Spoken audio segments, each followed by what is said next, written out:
Today I rise in support of this bill, which will require unspent funds in a member's representational allowance to be used for deficit reduction, or in the case that no deficit exists, to be used for reduction of an ever-growing federal debt.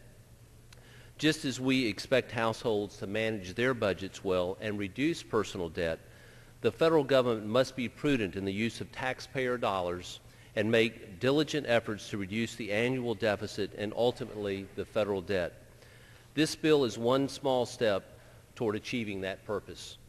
However, I hope, Madam Speaker, that this legislation is only the first step in an effort by this Congress to get our government's fiscal house back in order. We all know that it is imperative for us to take a serious look at entitlement spending. We cannot wait for another generation to take up this mantle. We were elected to make wise and sometimes difficult decisions, and I hope that the difficulty of the task will not prevent wisdom from prevailing in this matter. I would like to recognize the tireless efforts of my colleague from Michigan, Mr. Kemp, upon whose leadership we have relied for more than 14 years to carry this issue in the House.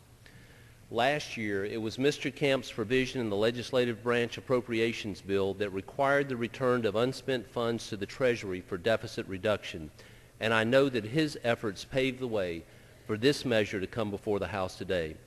I am pleased to support this bill and encourage the support of my colleagues. Thank you, and I reserve the balance of my time.